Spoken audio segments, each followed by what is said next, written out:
溜的，打开门更不行。 Environment Canada now has Southern Ontario included in an air quality advisory. And as you can see, this advisory, it extends across 6 different provinces from Quebec to British Columbia. This is an image from earlier today taken from outer space. This is what it looked like from the air around the noon hour today. Yep, that's a pretty hazy skyline here in the city of Toronto. And not only that, but you may have noticed the sun over the last couple of days at sunrise and sunset times. It's quite orange as a result of the elevated pollution levels in the atmosphere. 车辆呢已经到腰了，过腰了。外边看到没？外边水更高，车辆外边水更高。直接水都进来了，千万不能超。这水倒流，这水倒流的，打开门更不行。打电话给俺311，叫俺311报警。现在已经到哥伦邦那个肩膀。外面的水已经到这个位置了。我手机马上就没有电了，我不知道这是不是我最后一条微信。海滩寺跟沙口路的中间段，海滩寺刚走过去。大家不要说话，你们热不热呀？ 我现在打不了说，不是你现在能听得见我说话，你就给我报警。我现在打不了，你就说5号线。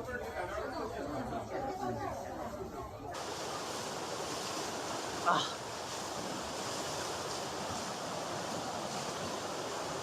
还有一口。这整个大水马过了，就往卫生区过了。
I am declaring a provincial state of emergency. The most recent status update from fire officials detailing danger increasing.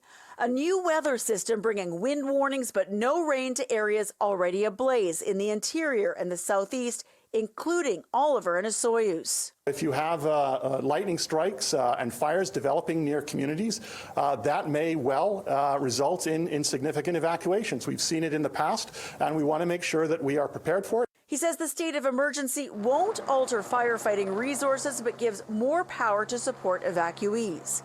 With some of the 13 evacuation centers in place already at capacity, people in danger zones asked to arrange to stay with family and friends if possible. Make sure you have a plan and a bag packed, so if you get the call or knock at the door, you're ready to leave. Create an emergency kit and a grab-and-go bag for yourself or your family. Make sure that you have clothing, medications, water, food, comfort items, and important documents and things like photo albums photo albums or other things that can't be replaced. And don't hesitate when ordered out. Smoke and flames don't wait, they say, nor should you. So far, 300,000 hectares in BC have burned. That's 200,000 more hectares than the average at this point in the year for the past 10 years.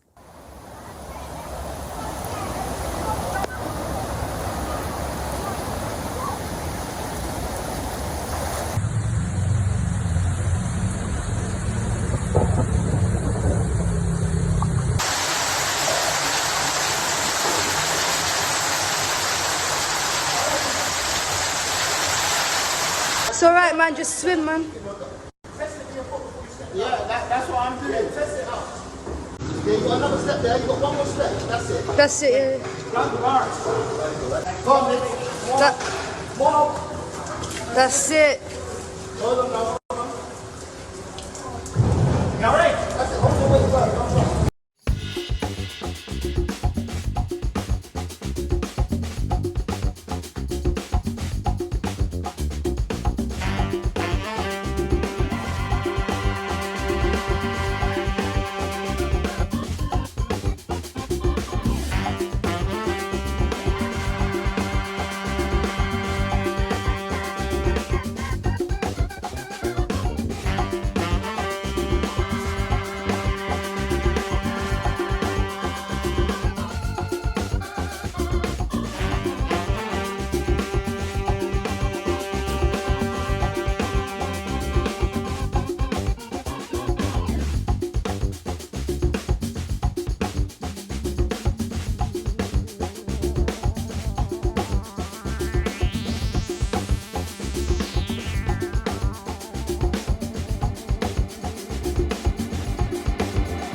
అయితే అప్పట్లో అధికారులు తాత్కాలికంగా మరమ్మతులు చేయించారు.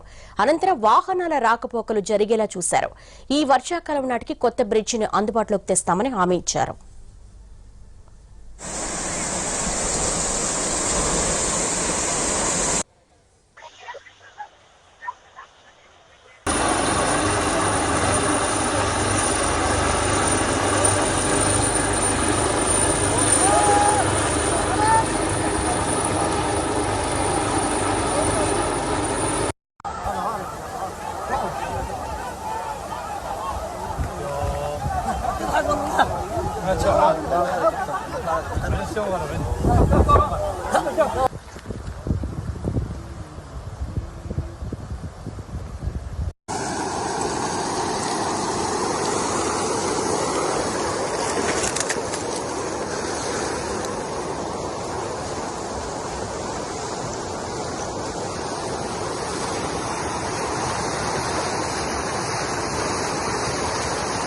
Melissa, yes, as you can see, it is still raining here, but it's falling much less intensely than what's been seen over the last few days. Locals say that this flooding event is like nothing they've ever seen, and they're devastated by the damage that it's caused. But it's also stressful times, as tonight it's still unclear when or if many of those who have evacuated will be able to return home.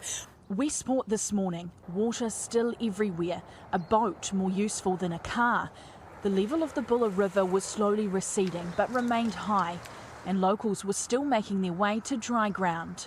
It was quite scary when the bridges were locked off because you couldn't get out. People driving past, trying to get through, just getting stuck in the water.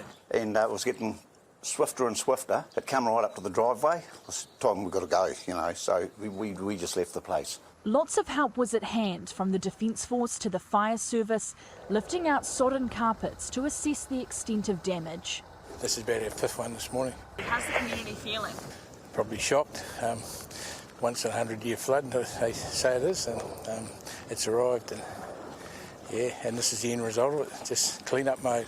Teams also went door to door, checking if residents were okay and whether they should stay or leave.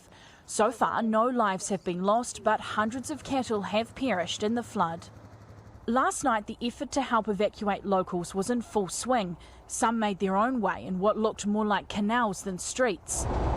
And as the rain fell, emergency services were out in force across the town.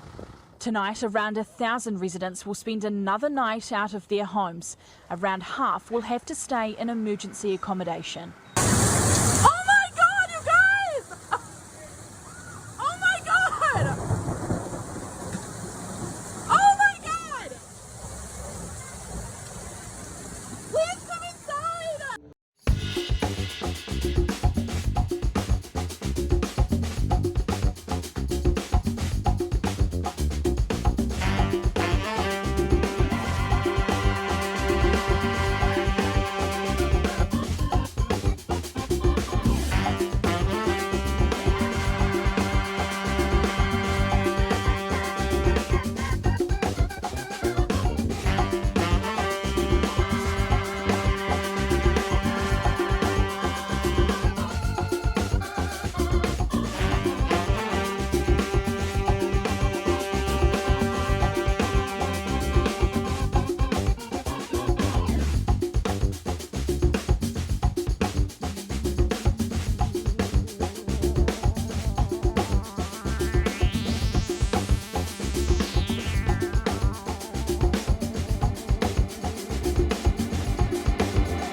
It's this bad here, it's a heck of a lot worse a lot of other places. There are roughly 5 times as many wildfires burning in the province of BC right now than we would normally expect for this time of year. Of the dozens that are burning just in the southern half of the province, the bulk of the evacuations that have been triggered by those fires are in the area of 100 Mile House. So far, there are 1,500 properties that have received an evacuation order. Now, one area is the south shore of Canham Lake, and that's a popular and well-known destination for people with cabins and recreational properties. Now, residents there, and we spent some time with them this afternoon, have been dealing with this stubborn fire for about 2 weeks now, watching it shift along the mountain and in some cases inching down the mountain towards some of their homes. You can only imagine how nerve-wracking that must be. This fire just keeps on going. It instead of like it was almost under control, then they left it alone, then it went right under control again. So and now it's reaching right across an entire mountain. It just keeps going and going and going, and it doesn't seem like they can stop it. So the bodies that are being found in now forest fires. Why is he running around handing out a whole bunch of ribbon cutting ceremonies and whatnot when we got crisis? We have crisis here. The First Nations, we've always did every year. You know, if he's saying we're going back to normalcy, well, he's certainly right on that one. And Chief Hare, while we have you, the Ontario coroner is out with a report on understanding fire deaths in First Nations, and there were some grim statistics in it. What can you tell us about that report and how to move forward? Well, again, we need to meet with the leadership of Ontario, the First Nation communities, especially in the far north where there's no safe drinking water and no water at all, period. You know, if they can work on and put lots of resources into trying to get pipelines to our communities in southern Ontario, surely they can go up there and put some water lines in place. It doesn't take a scientist, I don't think, to do that. It just takes resources and our government to be part of them and make that real. Them fire deaths, a lot of them should not be happening, and we all know that. And we don't need no studies either. We're studied out. Let's do something. This has been a Cat in a Mirror production 2021.